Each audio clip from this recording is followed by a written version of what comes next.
You heard Freddie Kitchens all fired up. Things got messy last season. What do you make of those comments that he's going to fire anybody that's leaking stuff to the press? It's not that I mind the sentiment, but I think that's a weak move from Freddie Kitchens because I love it.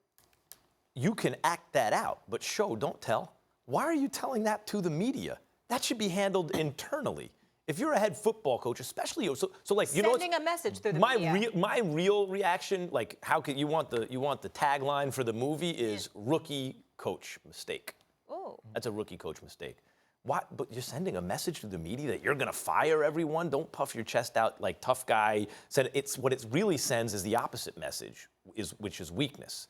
I think I like the sentiment. The Freddie Kitchens to me is a likable. Like I like what I see there. But the better way to handle that, in my view, is internally. You don't give that to the media. You let people know behind closed doors. Ain't gonna be no leaks. Mm-hmm. Like if you need to tell the personnel that or team that behind closed doors, you let them know. Here's what's gonna be. If I find that, you're fired. But why would you go out and say that to the media?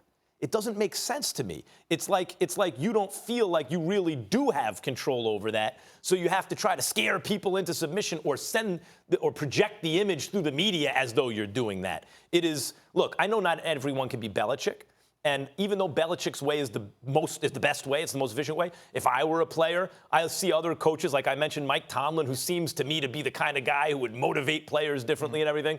But I do see it like, could you ever imagine Belichick coming out and saying that?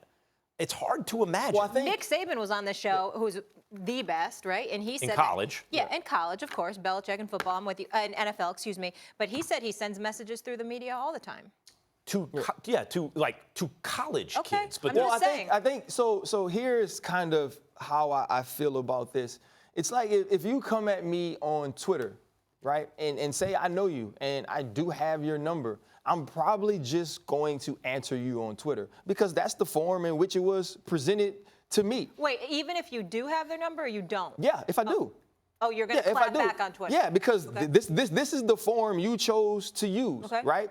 A lot of times when you're dealing with this in the media, right, that's the way you were approached about it. You were approached about it because an anonymous source or because some other source or because Bob left the team last year and now he wants to go through the media. So he's kind of addressing it on the same form it was brought to him. And now I've had many times where I would hear a coach go out and say something to the media that we did talk about behind closed doors, that was brought to us in the meeting rooms, that was brought to us during personal conversations. And sometimes during those conversations, they would say, hey, look, I know we talked about this now, but I'm going to address it to the team. I'm going to address it to the media, maybe not so using your name, but just so the message is sent.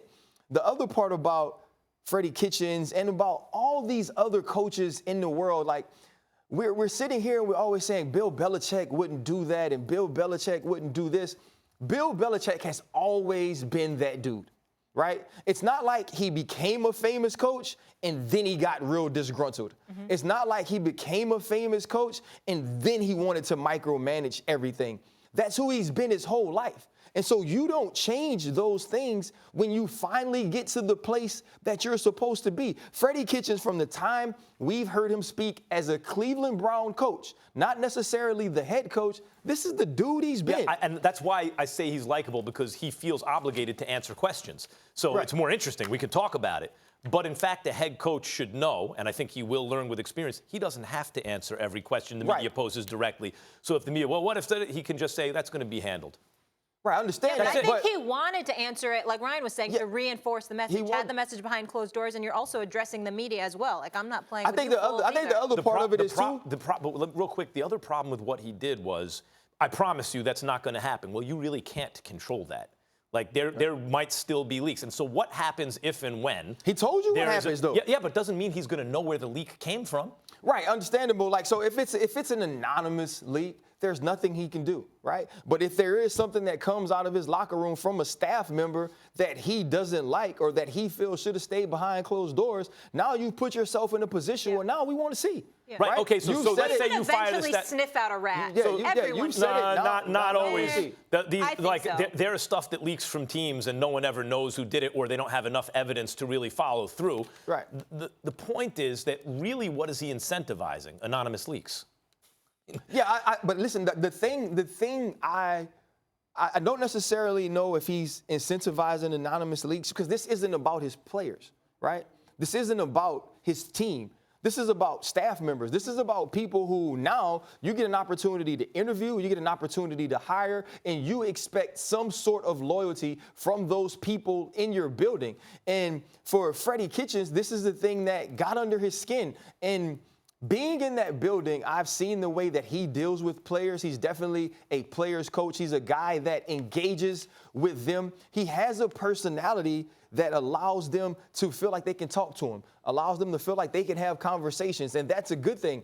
But he doesn't want the backstabbing. He doesn't want the Hugh Jackson type of stuff that was going on in this organization before. Okay, so and great. Hugh Stay wasn't right saying there. these things. Stay right there. So if there's kind of a circus atmosphere because it's kind of loose, or like it's around the seams are coming undone and stuff, do you think that's the way you get it under control, or do you think that could even lead to a greater circus atmosphere? I think this is the way this team runs. This is the way this team works. It seems to me the opposite. If you want to really quiet that down, you don't answer the question. For some teams, it worked. I can be honest. Under Coach Tomlin, I was rarely censored, right? Whether it was talking about the NFL, dealing with the referees, or anything that was going on. And we went to 2 Super Bowls in 3 years.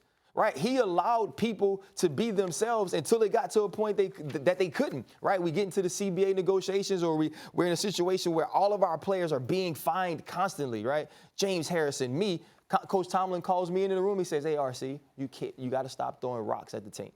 Like right now, calls you into the room and tells you that. Right now, he's like, right now, we aren't winning. But it wasn't because he was scared to send the message through the media. It was because he knew he could talk to me. Thanks for watching ESPN on YouTube. For more sports highlights and analysis, be sure to download the ESPN app. And for live streaming sports and premium content, subscribe to ESPN+.